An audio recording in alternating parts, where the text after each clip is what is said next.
Birth: Elizabeth Angela Marguerite Bowes-Lyon. She was born the 4th of August 1900 and died the 30th of March 2002. She was the wife of King George VI and the mother of Queen Elizabeth II and Princess Margaret, Countess of Snowdon. She was Queen Consort of the United Kingdom and the Dominions from her husband's accession in 1936 until his death in 1952, after which she was known as Queen Elizabeth the Queen Mother to avoid confusion with her daughter. She was the last Empress Consort of India.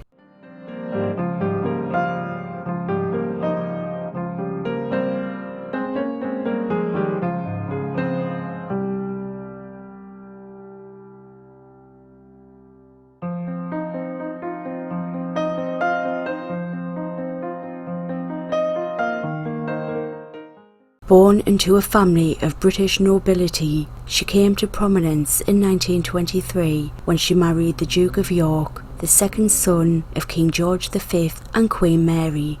The couple and their daughters embodied traditional ideas of family and public service. She undertook a variety of public engagements and became known for her consistently cheerful countenance. In 1936, her husband unexpectedly became king when his older brother, Edward VIII, abdicated in order to marry the American divorcee, Wallis Simpson. Elizabeth then became queen.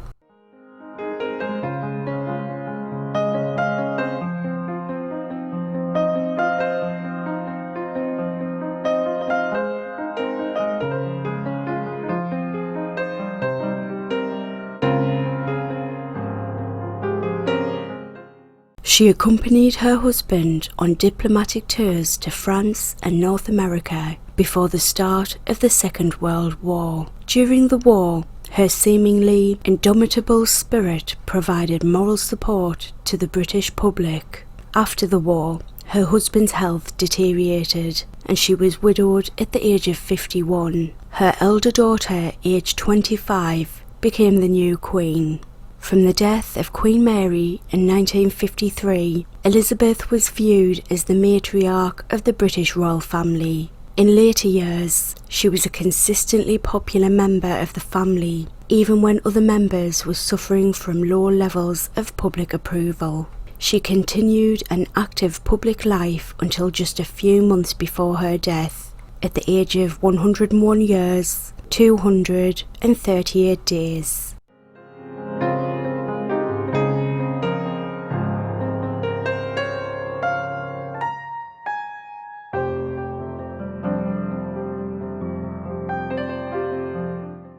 Death: William Cecil, 1st Baron Burghley. He was born the 13th of September 1520 and died the 4th of August 1598.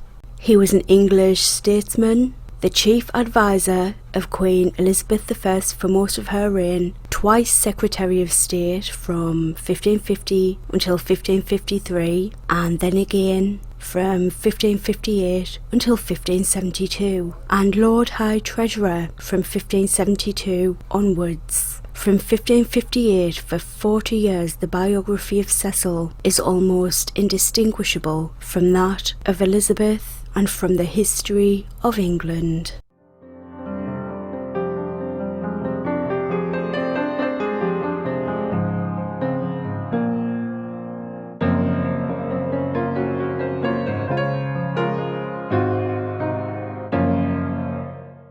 Cecil set as the main goal of English policy the creation of a united and Protestant British Isles. His methods were to complete the control of Ireland and to forge an alliance with Scotland. Protection from invasion required a powerful Royal Navy. While he was not fully successful, his successors agreed with his goals. Cecil was not a political genius or an original thinker, but he was a cautious man and a wise counsellor, with a rare and natural gift for avoiding danger.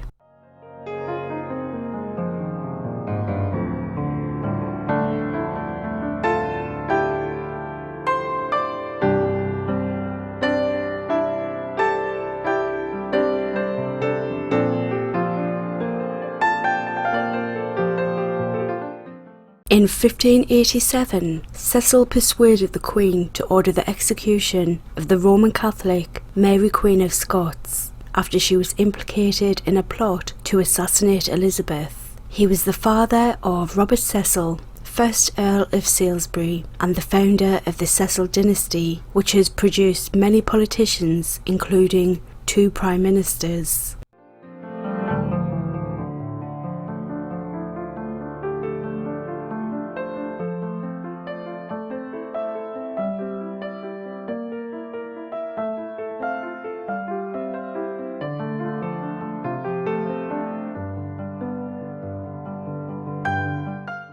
Event. In 1892, the father and stepmother of Lizzie Borden were found murdered in their Fall River, Massachusetts home. She was tried and acquitted for the crimes a year later.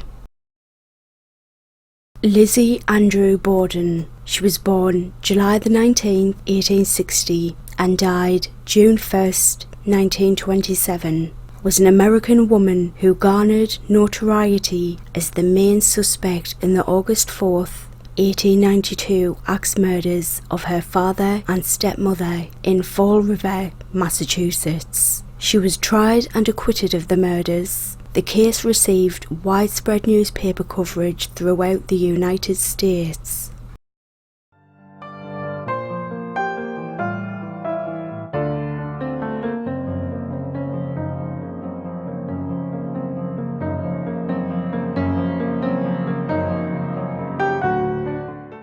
Following her release from jail, where she was held during the trial, she chose to remain a resident of Fall River, despite facing ostracism from the other residents. The Commonwealth of Massachusetts elected not to charge anyone else with the murder of Andrew and Abby Borden. Even though the crimes occurred 126 years ago, speculation about the crimes still continue. She spent the remainder of her life in Fall River before dying of pneumonia, aged 66, just days before the death of her sister, Emma.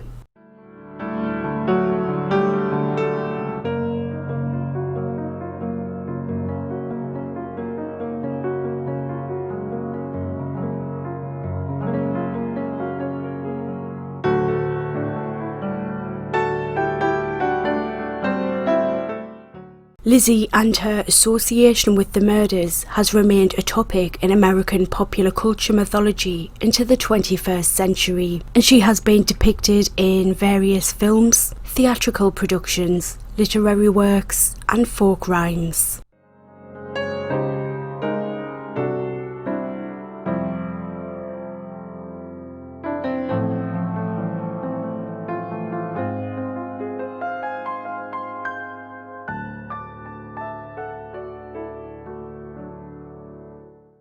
It seems recording today has given me a little bit of a sore throat, but if you enjoyed this, please like and subscribe. Thank you.